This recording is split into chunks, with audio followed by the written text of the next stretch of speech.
Depuis le début du mouvement des Gilets jaunes, plusieurs journalistes ont été agressés par des manifestants.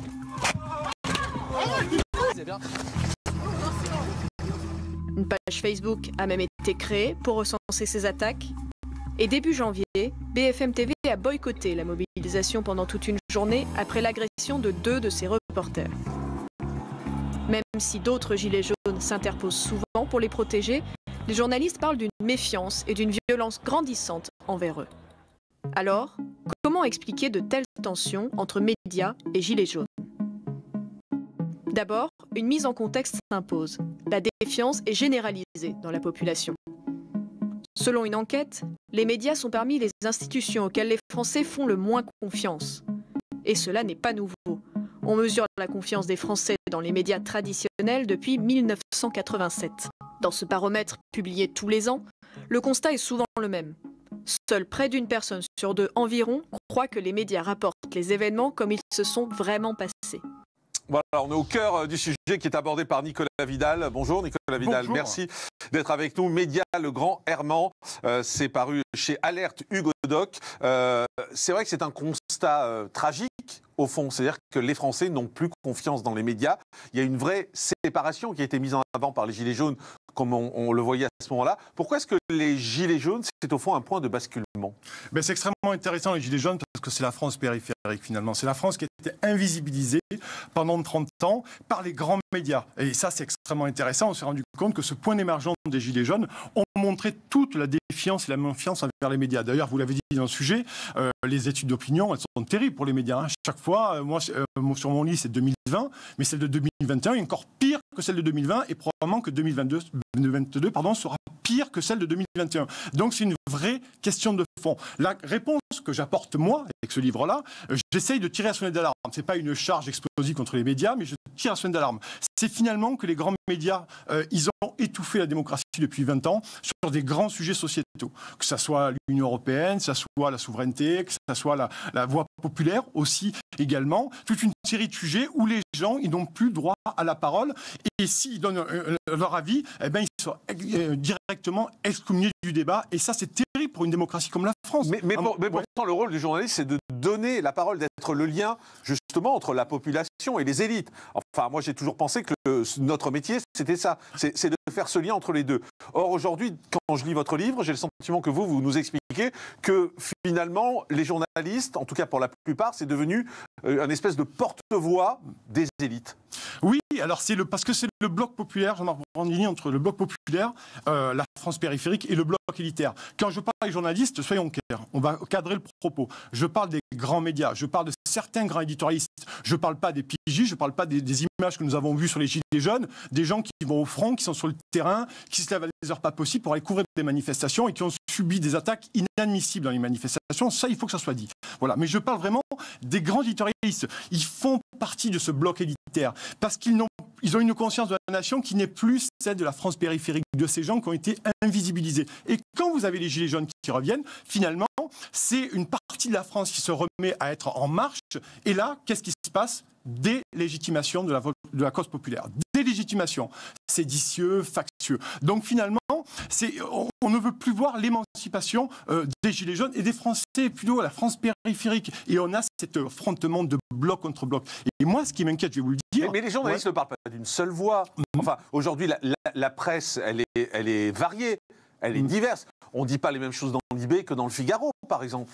Oui, mais sur des sujets, par exemple, en mondialisation, on a quand même les mêmes idées. On a les mêmes idées. Regardez les traités européens. La question de l'Union européenne. Finalement, qu'est-ce qui se passe quand on a un traité européen, notamment le traité constitutionnel de 2005 ? Les Français ont voté non, je crois, à 54%. Et finalement, Nicolas Sarkozy a fait passer ça en force en 2008, mais il n'y a pas eu de débat équilibré. Je veux un débat équilibré sur des grands sujets comme ça. Notre boulot de journaliste, c'est quoi ? C'est finalement, il y a une grande question de référendum qui se pose.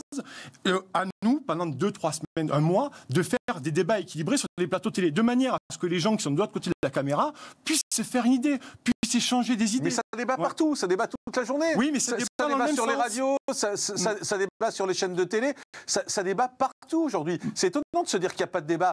Le débat, il n'a jamais été présent, en particulier depuis 3-4 ans. Il y a du débat partout. Il y a du débat partout, vous avez raison. Mais ça, c'est la forme.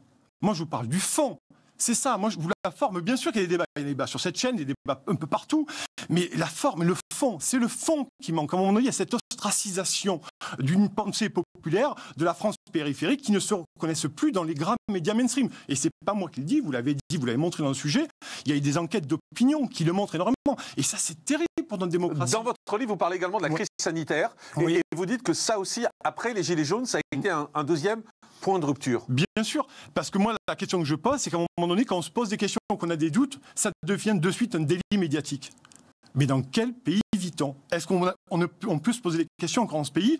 Mais je le crois plus. Je le crois plus. Il y a des questions qu'on peut plus se poser. Dire, à un moment donné, regardez les fondements de l'enseignement scolaire. Quand vous êtes à l'école, vous vous posez des questions pour comprendre, pour légitimer, pour essayer d'expliquer ce qui se passe, pour appréhender autrement l'histoire et toute une série de sujets. Aujourd'hui, quand on se pose une question, c'est le tribunal médiatique en permanence. C'est pas normal. À un moment donné, ça, je trouve que c'est très très grave pour notre démocratie parce que c'est si on fait quand et on va où, je ne sais pas dans quel monde on va vivre en quelque temps. Mais c'est étonnant parce que les gens s'expriment tout le temps. Aujourd'hui, ils s'expriment sur les réseaux sociaux et c'est relayé dans les médias. Ils s'expriment par des micro-trottoirs, ils interviennent sur les antennes des radios. C'est pour ça que c'est étonnant que ça arrive maintenant, au fond, à un moment, votre livre en particulier, à un moment où on a le sentiment qu'on n'a jamais donné autant la parole aux gens. Vous avez le sentiment qu'on oriente la parole des gens? Alors, non, je dis non, au contraire. Moi, je pense qu'il y a une automisation, finalement, d'une plupart des gens, notamment sur les réseaux sociaux, Facebook. Mais vous parlez des réseaux sociaux, Jean-Marc Morandini, c'est extrêmement intéressant.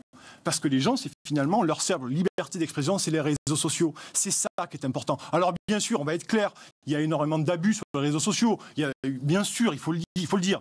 Mais c'est le seul refuge démocratique là-dessus. Et c'est ça qui est terrible. Et maintenant, vous avez en plus, depuis 4, 5 ans, 6 ans, 7 ans, toute une armée de fact-checkers qui vont fouiller les réseaux sociaux, ce qui est vrai, ce qui est faux. Donc finalement, les gens, c'est leur seul moyen d'expression aujourd'hui, même si ça sont excessifs pour certains, pas pour tous. Et vous avez encore des grands médias qui viennent effectivement traquer la mauvaise information. Mais s'il y avait un débat pluraliste, dans ce pays, sur des grands sujets, du débat, il y en a, on l'a dit, mais du débat de fond, avec des personnalités diverses, divergentes. Ça, c'est extrêmement important. C'est le sillon fécond d'une démocratie. Et bien finalement, parce que la réalité, c'est que, qu'est-ce qui sous-tend là-dessous? Finalement, on se dit que certaines grandes chaînes, certains grands médias disent les Français sont trop cons, donc on va leur donner la bonne parole. Finalement, on va les rééduquer en information. Et non, les Français ne sont pas que des tubes digestifs. Je suis désolé de le dire, à un moment donné, les Français ont le bon sens, les Français réfléchissent, et les Français essayent de s'exprimer comme ils le peuvent sur les réseaux sociaux. Et il faut revenir à un débat pluraliste, avec des débats équilibrés, avec une équité et une égalité de traitement médiatique. L'égalité de traitement médiatique. Rappelez-vous les Gilets jaunes, au début du mouvement, novembre, décembre, janvier, vous aviez des Gilets jaunes qui étaient sur les plateaux, effectivement, temps d'antenne. Mais le temps d'antenne, c'est la forme. Le fond.